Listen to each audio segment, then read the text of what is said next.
न्यूनतम शुक्राना। संगत जी गुरु जी आए, कहते हैं गुरु जी मेरे आए मेहरा हो गईयाँ। तो गुरु जी कभी ये नहीं देखते घर स्थान कौन सी जगह है, जहाँ आप उन्हें प्यार से भाव से बुलाते हो वैसे ही चले आते हैं वो।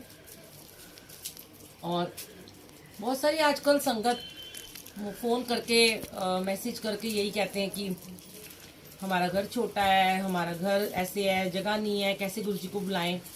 तो ऐसा कुछ नहीं होता, आपके मन में भाव होना चाहिए। आंटी हर महीने सत्संग करवा रहे हैं, 3 बार करवा चुके हैं, मैंने सुना है।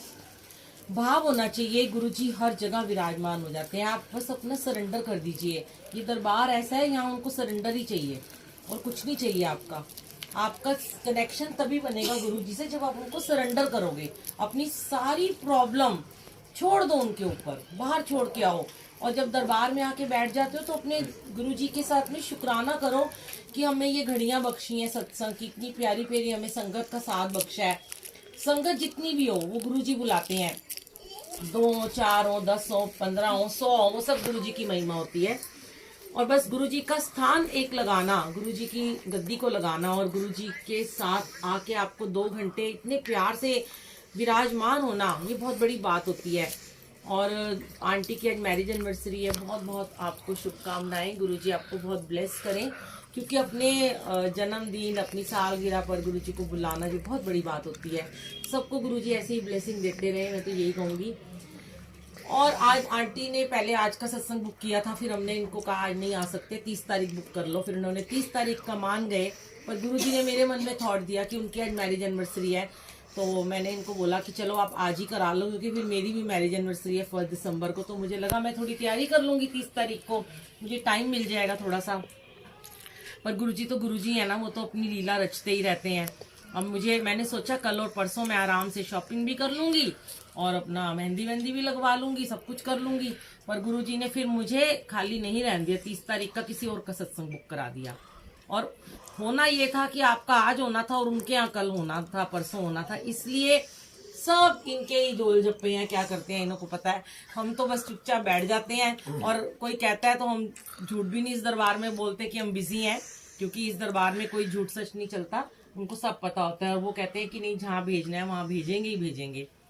और बहुत प्यार वाले परिवार है। ममता आंटी तो रोज ही सुबह सबसे पहले लाइव में जुड़ती हैं और बड़ी फेमस हो चुकी हैं कि सबसे पहले लिखती हैं, आवाज आ रही है, पहली लाइन यही होती है। तो हम तो सब इनको पहचानते हैं, हमारे घर में सब पहचानते हैं इनको, सारे संगत पहचानती है।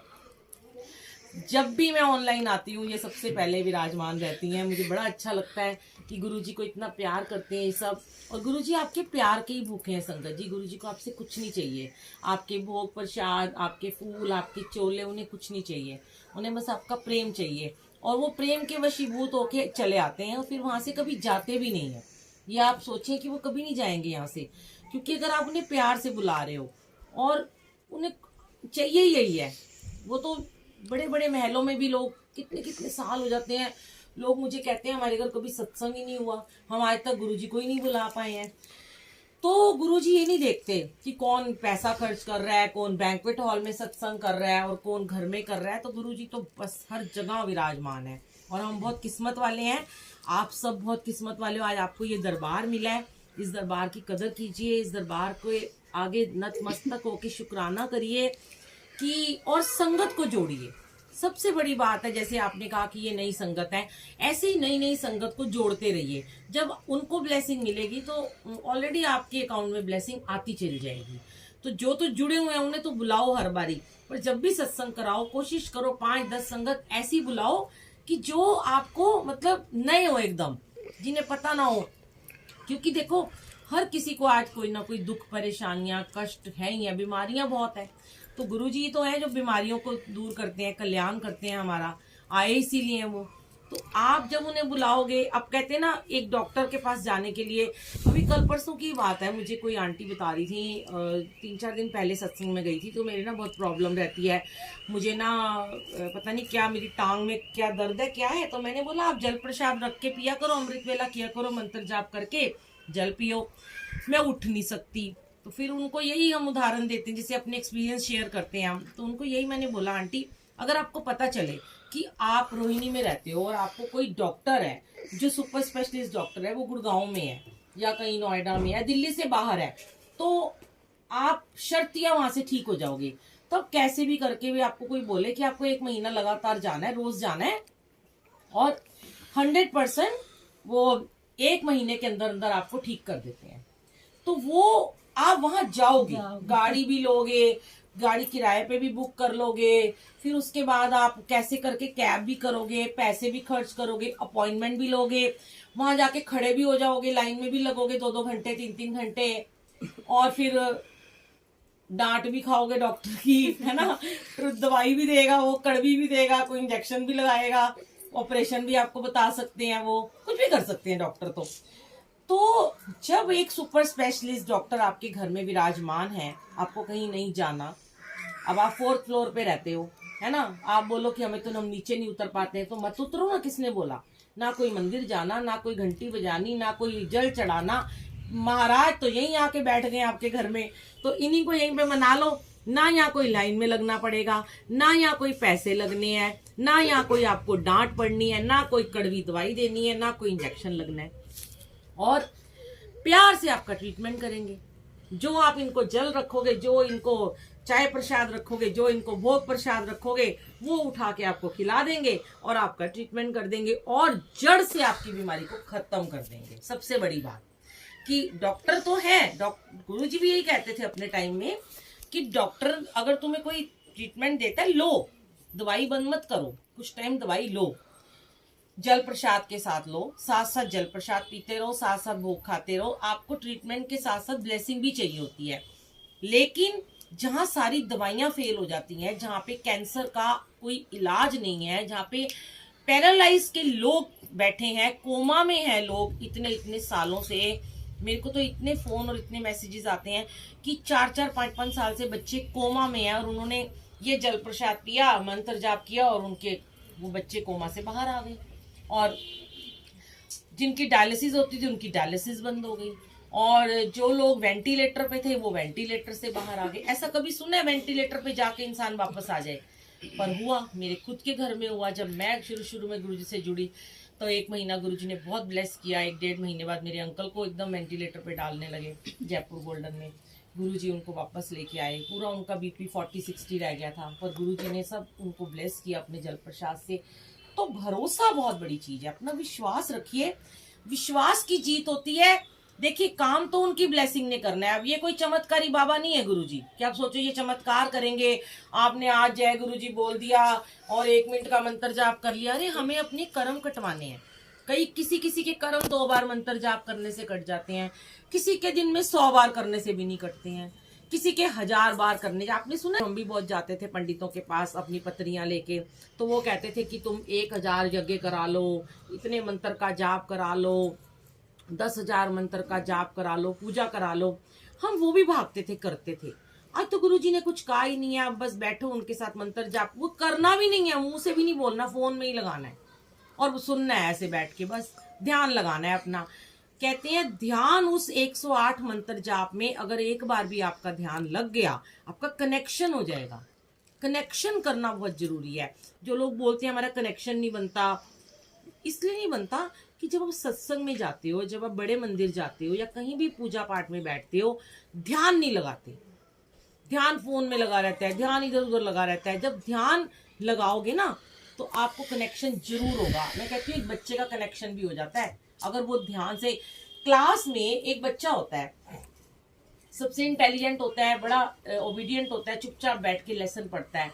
बड़े सारे बच्चे होते हैं, सब पढ़ते हैं, लेकिन जो पूरा ध्यान लगाता है वही फर्स्ट आता है, जो अच्छे से पढ़ाई करता है वही फर्स्ट आता है, वही मॉनिटर बन जाता है, वही हेड बॉय हेड गर्ल बन जाता है क्लास का। तो हम भी ऐसे ही अपने, हम तो इनके अभी नर्सरी के भी स्टूडेंट नहीं है, हमारा तो एडमिशन भी नहीं हुआ। हम इतने नाकाम और इतने मतलब नाशुक्रे हैं कि हमें कुछ पता ही नहीं है। तो इसलिए इनसे अरदास करें कि हमें अपने स्कूल में एडमिशन दे दें, कृपा करें हमारे ऊपर भी, ताकि हम अच्छे बच्चे बनके स्टडी अच्छे से, अपना होमवर्क क्लास वर्क पूरा करें, क्योंकि सारी जिंदगी हमें होमवर्क क्लास वर्क करना है। क्लास वर्क क्या है? सुबह अमृत वेले का मंत्र जाप। होमवर्क क्या है? शाम को मंत्र जाप करके सोना। जब आप ये चीजें करने लगोगे ना संगत जी, इससे आपको प्रैक्टिस हो जाती है, आपका नियम बन जाता है। फिर आपके 24 घंटे मन में जाप चलता रहता है।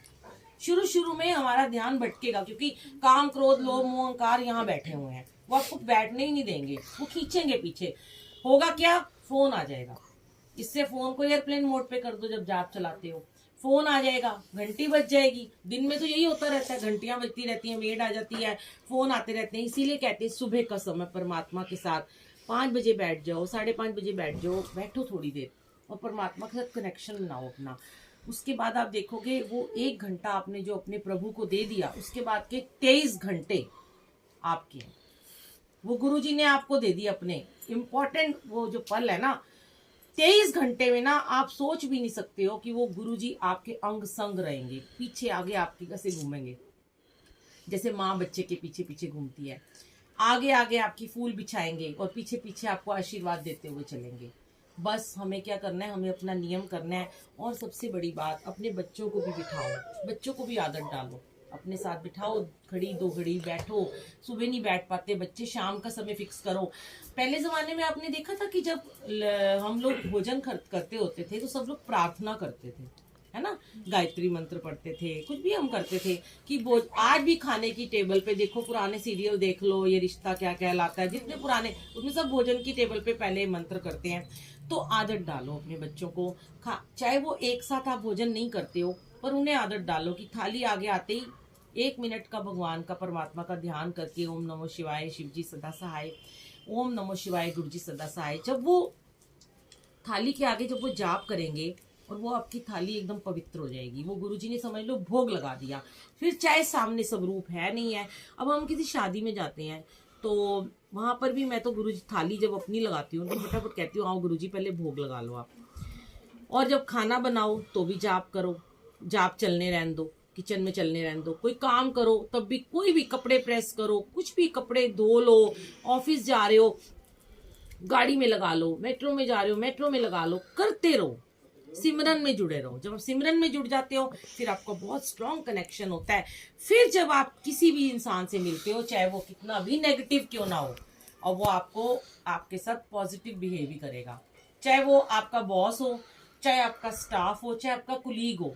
आप कई बार हम ऑफिस जाते हैं, हम बड़े कल पे होते हैं, घर में गुस्से में होते हैं, हम जाते स्टाफ पे सारा गुस्सा निकाल देते हैं, हमारा काम नहीं बन रहा होता।